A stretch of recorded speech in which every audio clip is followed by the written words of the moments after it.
be here now. Just be here now.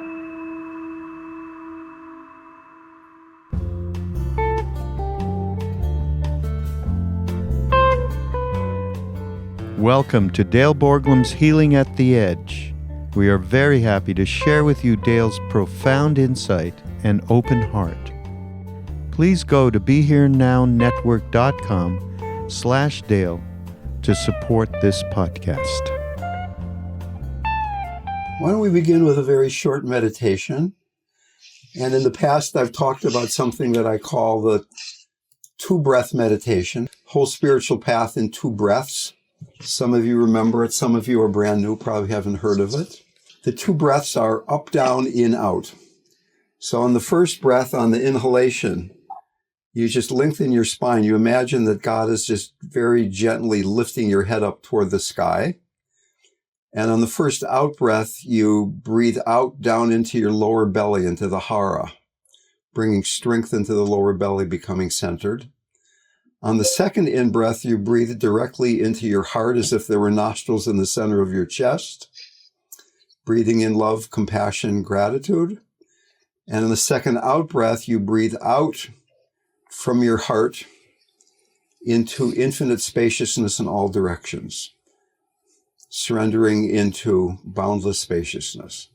Up, down, in, out. And I'll let you do that at your own speed.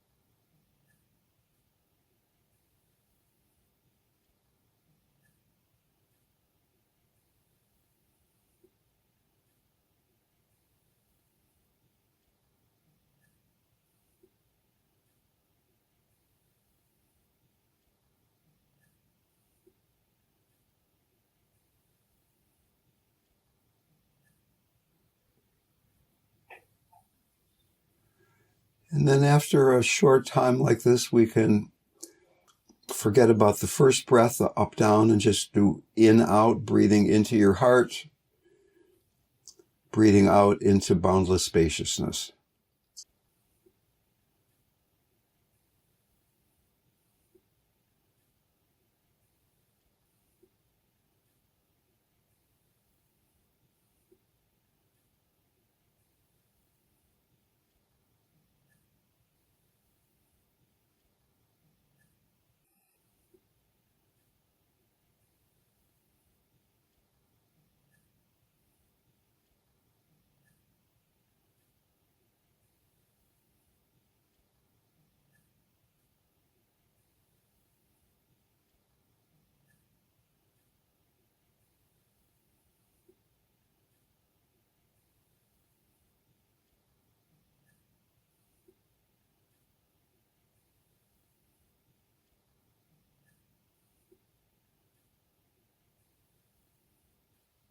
As the practice proceeds, letting go of effort,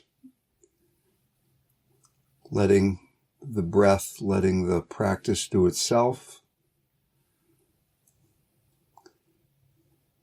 less and less volition, surrender into boundlessness.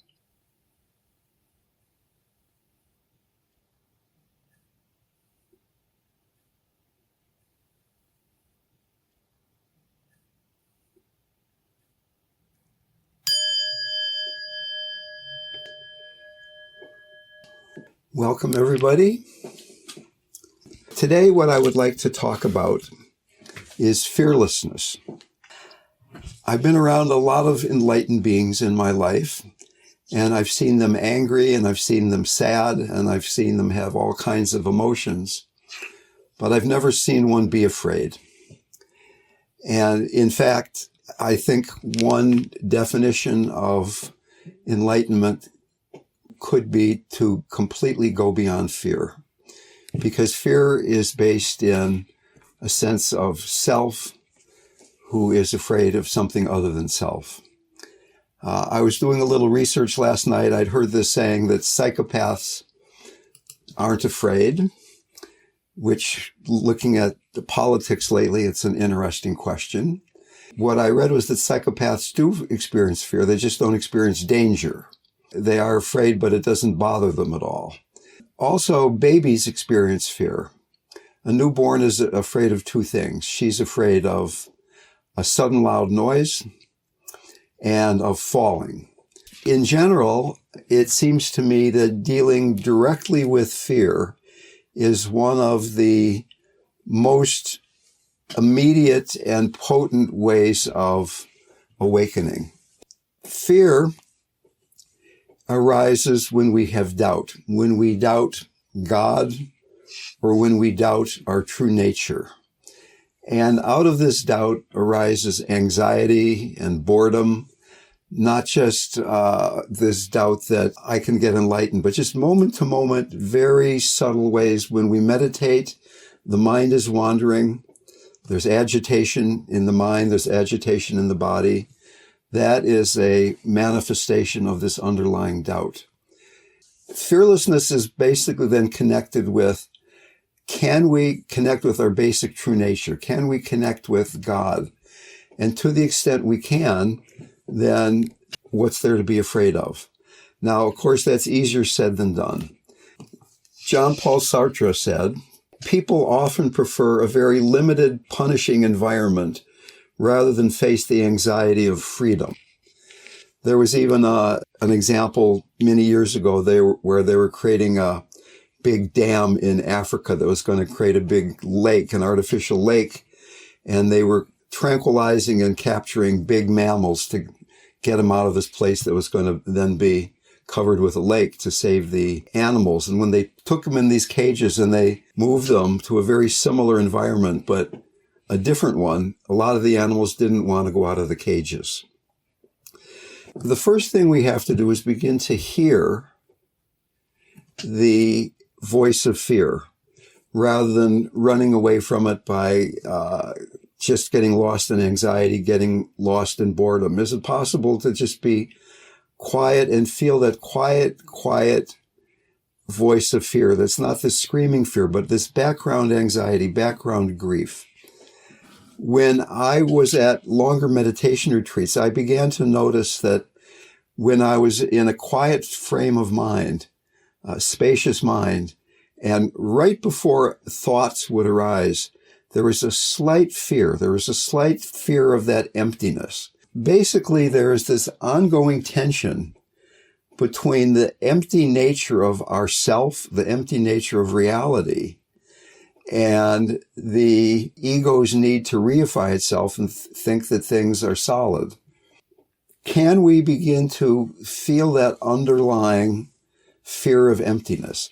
And by emptiness, what we're talking about here is going beyond concept, having a direct experience of your body, not concepts of your body, not my elbow or my belly, but just a direct naked experience of the body, a direct naked experience of the mind, without getting egoic conceptualization mediating the experience. Can we learn to distinguish then between anxiety and uncertainty? Life is uncertain. I think we're all seeing right now how uncertain life can be with the pandemic, with politics, with the environment, with the financial climate, so many different things. Can we experience the uncertainty without automatically going into anxiety? And when anxiety does arise, can we begin to experience it very directly and immediately? Basically, two paths to working with fear. The first one is, where is the doubt? Where is faith? Can I be connected to true nature? Can I be connected to God? Instead of being lost in fear, can I increase the amount of faith or decrease the amount of doubt? We've all had experiences. I'm assuming that all of us, or almost all of us, have had direct living experiences of being much vaster than our conceptual egoic mind thinks about things. And yet we forget that experience. We once again fall back into conditioning. Can we then be with that sense of faith in what we have experienced? I actually had the experience once where Hanuman came into my bedroom when I was living in Santa Fe. He actually came into my bedroom and hung out with me for a very short amount of time. And yet still, there are times when I don't believe that Hanuman is taking care of me. I don't believe that God is there. I'm thinking, oh my God, what's going to happen? Look what's happening with the stock market. Look what's happening. Right now, people are renovating my house. So a couple of weeks ago, they were pounding on the house so much that it broke the plumbing. So there was somebody on the roof pounding on the roof. There was somebody under the house pounding on the plumbing. There was somebody outside of the house pounding on the wall. And I'm thinking, wait a minute, life is not seeming particularly safe right now. So first thing is, what do we have faith in? How deeply can we go into that faith? Suzuki Roshi said, the most important thing is finding the most important thing. What is the most important thing? How deeply can we trust that? Maharaji said, the only thing that's important is how much you love God. Trust in God, don't try to figure it out. We're giving a talk here we're participating in this conversation about trying to figure out how to go beyond fear, but could it be as simple as completely trusting God, that whenever we feel that lack of faith, that we surrender into, beyond doubt, into what it is that we truly have faith in. The other way of doing this is a much more Buddhist way of looking at things, which is being aware of fear, having compassion toward the fear, having a tantric relationship with the fear, the tantra 3-step that we've talked about. So can we be aware of fear? It's hard to have faith until we're actually being with the fear, having a sense of its shape and its density and its temperature. Almost always when fear arises, we get fixated on the trigger. We're not with the fear. We're focusing on what it is that we're afraid of. I'm afraid of what's going to happen to the planet. I'm afraid of what my partner might be doing because he or she doesn't seem to be paying the right kind of attention to me right now. Can I go beyond fixating on the trigger? How often have you or I really been awake and aware during fear? Now, probably we're not going to start with the big fear when the doctor says, I've got really bad news for you. But every day there are so many anxieties, so many small fears. And to begin to be aware of what it feels like to have that fear in your body, as opposed to this resting in faith. I remember the first time I was really awake during a major moment of fear. And it was almost shocking to me that I realized, it was before I'd really started to meditate, I realized that I had never been aware of fear. I had always gotten lost in fear. Being awake during fear, training yourself to notice the difference between anxiety, minor fear, fear of fear, and this open-hearted quality. In Buddhism, there are the 4 foundations of mindfulness. You can be aware of the body, of the mind. You can be aware of feelings. And the feeling is associated with every experience as a pleasant, unpleasant, or neutral experience, a feeling. And can we begin to notice the feeling tone, the different feeling tone between being open-hearted, having faith, and having fear and anxiety? And actually taking periods of your day where you're just focusing on that feeling tone. Can I right now be just not even concerned about the content, but what is the feeling? Can I keep surrendering into the feeling of faith and connectedness to myself, to God, to other? The more we can be with fear, then the mind stabilizes. We're not trying to escape, run around, juggle.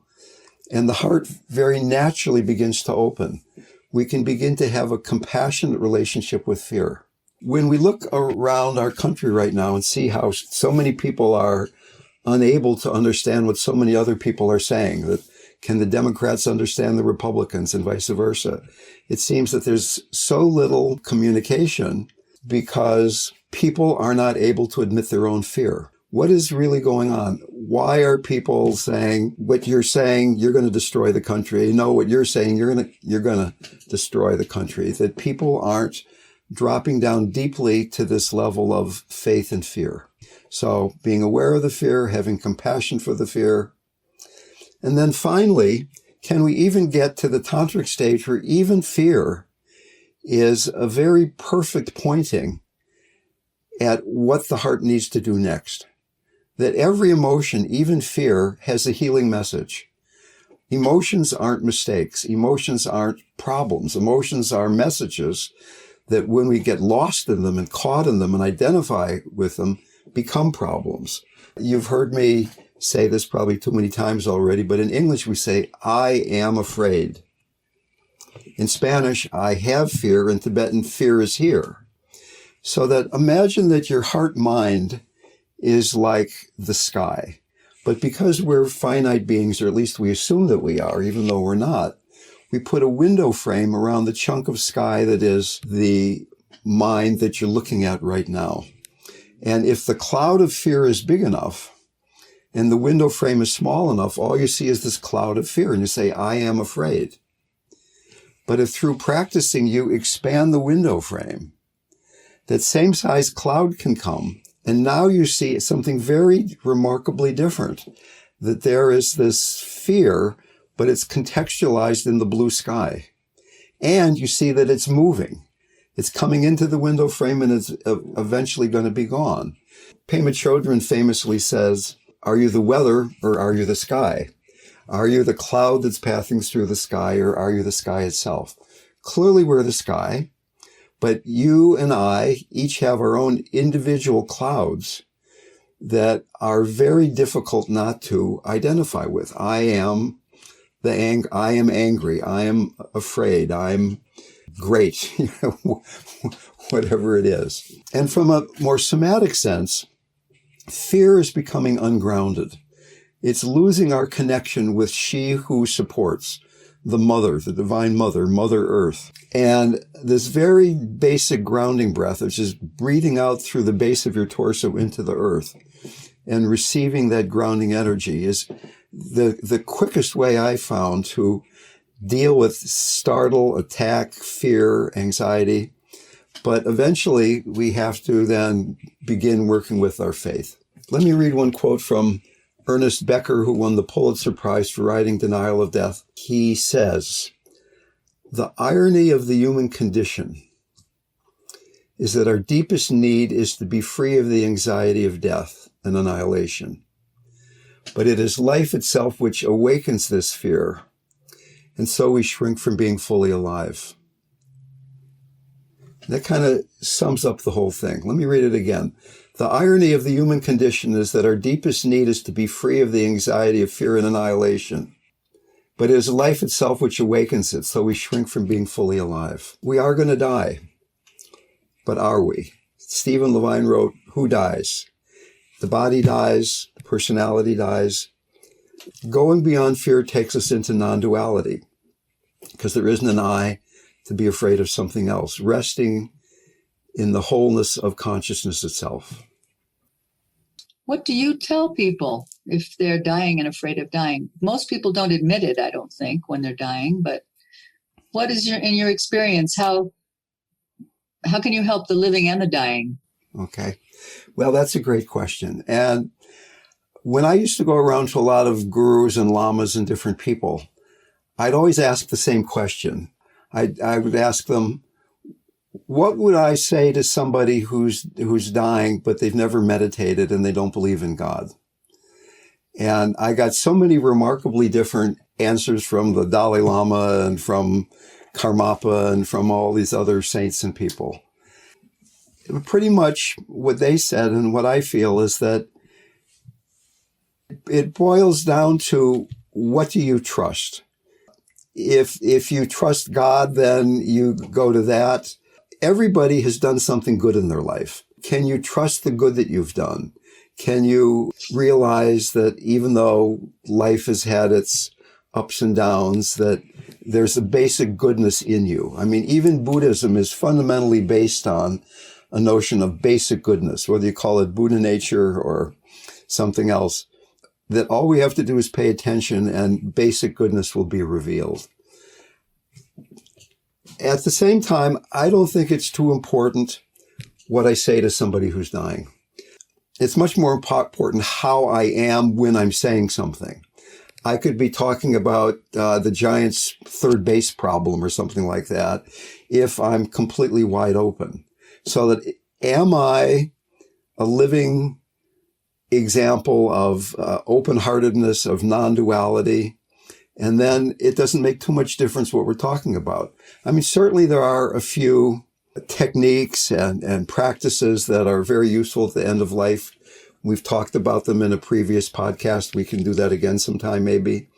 But it's communicated how much fear of death am I bringing into the room with this person who's dying. I train people to be guides for the dying, and I've done countless numbers of trainings. And then if people want to, they can apply to be Living Dying Project volunteers.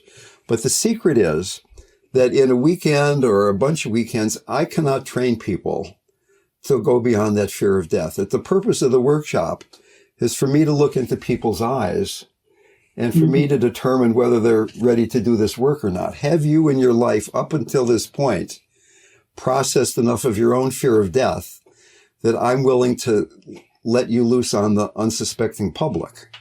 If you haven't, then I can teach you all these clever things, and you're bringing your fear of death into the room with the client, and the client's thinking, oh my God, she's not even dying, and she's more afraid than I am. What does that say about me, right?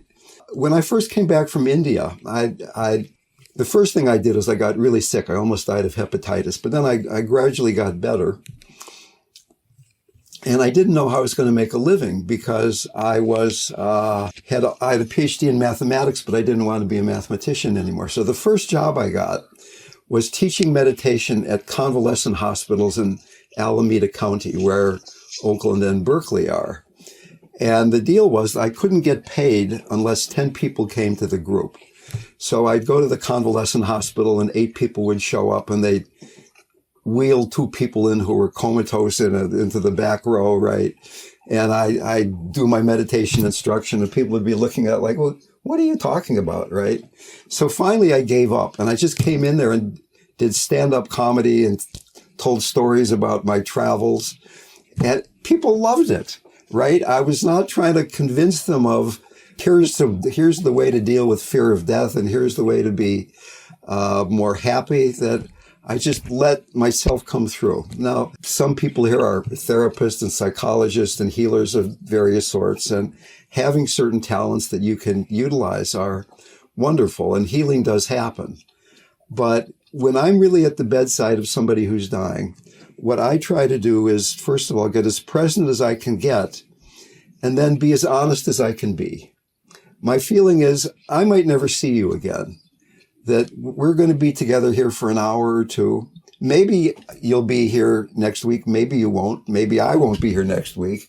So how alive can we be right now? How deeply can we surrender into this situation that it's you and me loving each other in this room right now? Love is contagious. Surrender is contagious. That's the function of a guru. I'm not saying I'm a guru, but being around a guru, you get by osmosis the possibility of being free and surrendered and open. So that to the extent I can do that in the face of death, I'm not denying the person is dying. I'm realizing that's what's going on. And yet I'm not busy saying there's a dying person, there's a cancer patient. So, yeah, I just wanted to say one more thing about that, because people are afraid of pain. They're afraid of dying in pain, most people. So I think once you are able to get people comfortable, then you can exactly be there in that space. And that's a big one. Well, there's a difference. Be there. There is a difference between pain and suffering. Absolutely. And I have been around. In fact, I remember being in Santa Fe at the dying center that I ran there. And I had a client who was very close to the end of her life. And she was writhing in pain. And I said, "How are you?" And she said, "I've never been better in my life." So Stephen Levine famously said, "Pain is mandatory if you've got a body. Suffering is optional." In a way, we could have the same discussion we just had about fear in relationship to physical pain.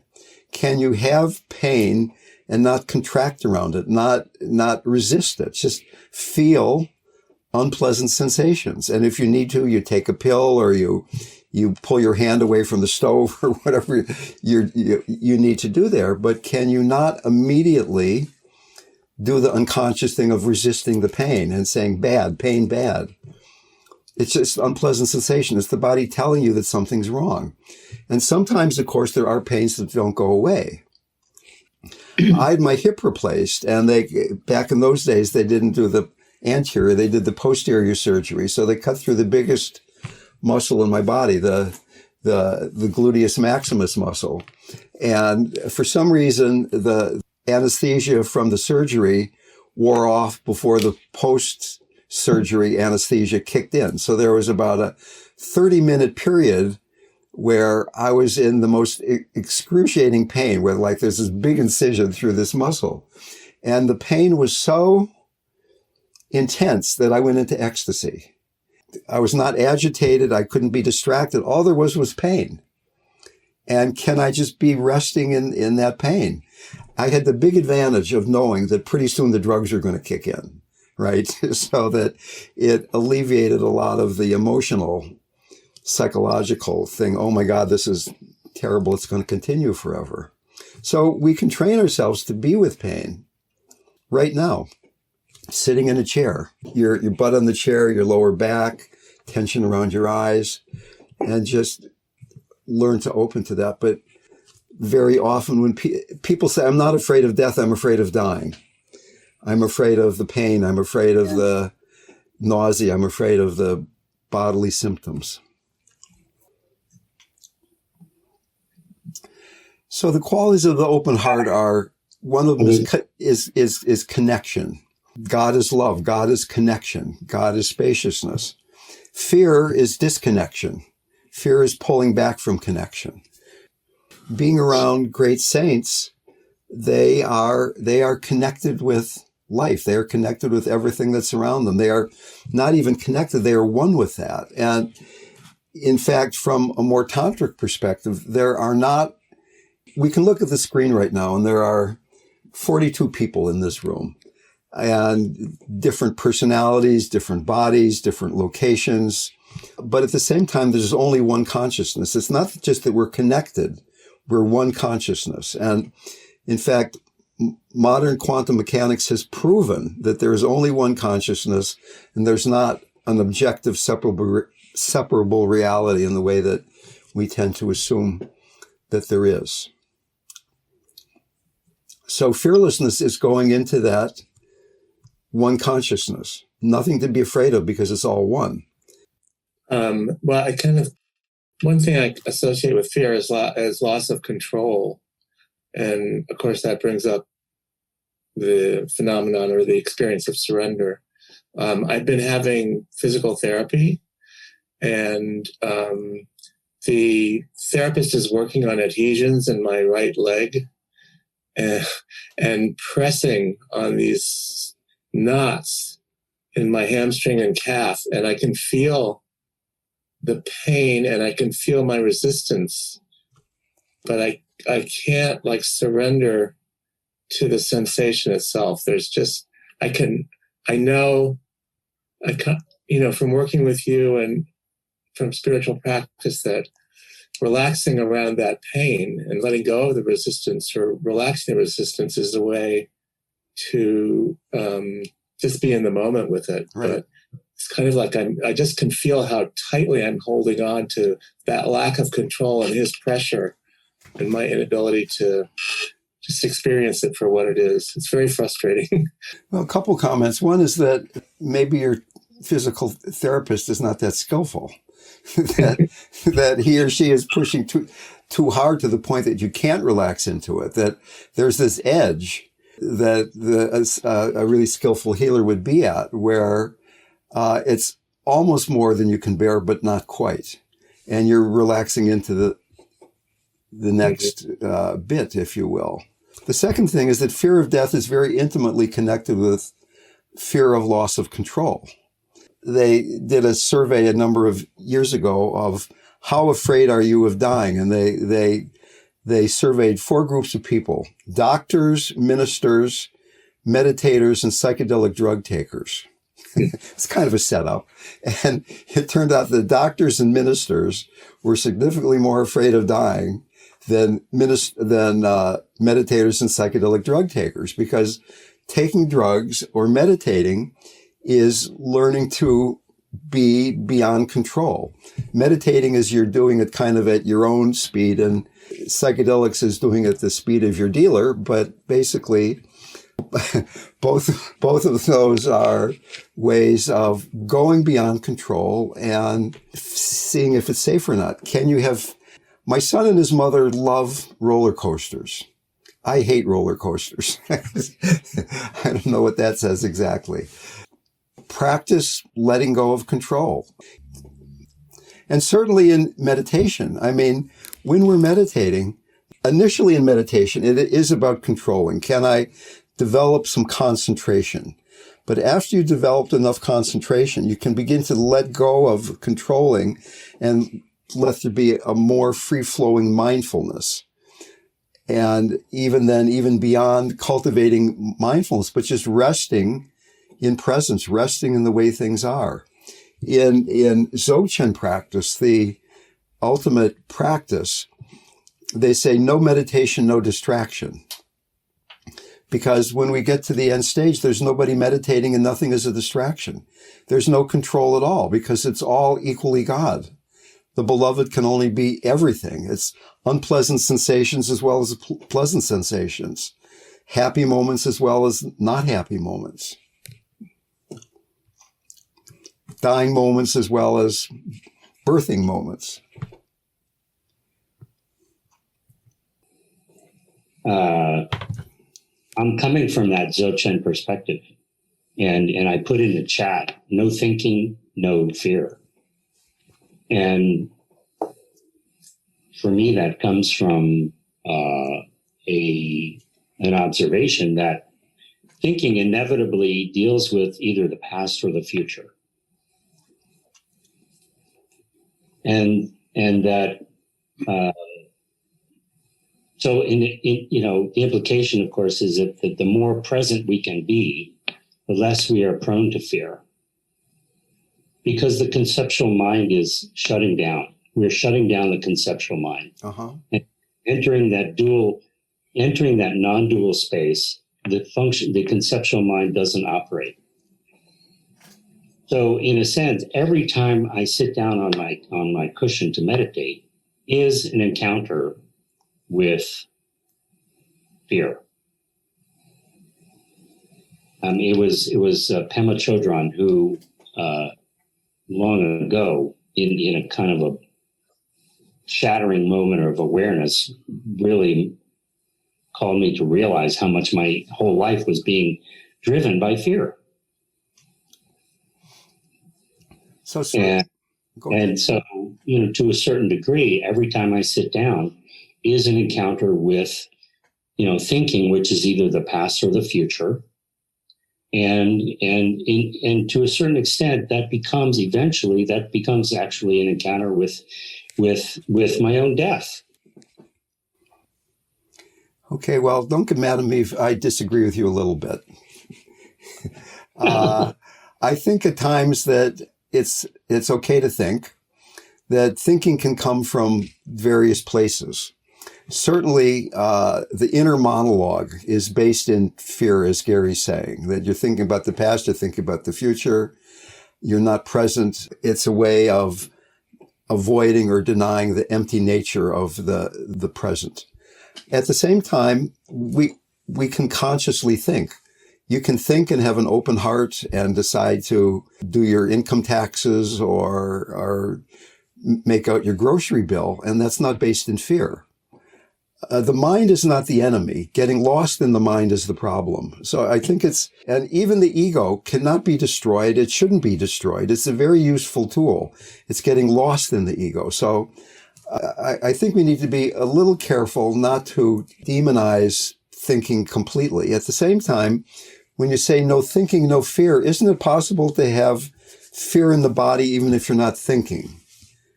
Somebody is pushing in a very painful way on a tight place in his body. He might even not be thinking at all, but there's fear arising because the fear is locked in his body. So, I mean, I think that often what you're saying is true, but that all these emotions are really locked in the body. Emotion, moving energy, it's in the body. Fear is in the body. And it manifests as thinking sometimes, but sometimes it's just hanging out there in the body.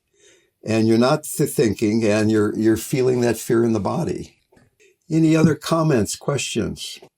So I really get how fear is based on the belief in separateness, maybe the delusion of separateness.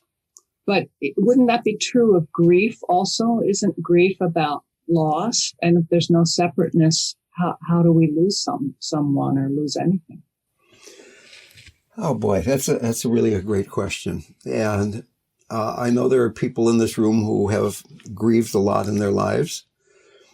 We are separate as well as we are one. There is a danger of going into this non-duality, and in that stepping into non-duality, trying to deny our humanity. There's a famous story of Marpa, who was Milarepa's teacher, who was a great teacher of non-duality, said, we're not separate. It's all an illusion. We're all one. Everything's perfect. And his son unexpectedly was killed in a farming accident. And he was inconsolably grieving. So one of his students came to him and said, hey, you've said that it's all an illusion. Why are you crying? And he said, life is an illusion, but the death of one's child is the greatest of all illusions. We are living in the illusion. And partly we know it's an illusion, that it's perfect. As Suzuki Roshi said, we're all perfect, but there's still room for improvement, right? So can we keep those two things alive at the same time? When I'm with somebody who's approaching death, a couple of days ago, I was with my 23-year-old client who's got a brain tumor and is probably not going to be alive too much longer. It's a very sweet guy. And so when I'm with him, can I at the same time realize that it's all perfect and that he's not separate from me and he's not separate from God, but at the same time realize that there's a great sadness in him and in his family, that he's probably dying young, and that both of these things are true at the same time. There's this human dimension and the divine dimension, the infinite and the finite, the relative and the absolute. It's easy to do one or the other most of the time, but can we do both at the same time? Can we firmly have one foot in each dimension of reality? Like right now, I mean, here we have all these 42 stories in the room, 43 stories in the room now, right? And yet there's one consciousness. Can we not lose the stories in the oneness, but can we not forget the oneness in the story?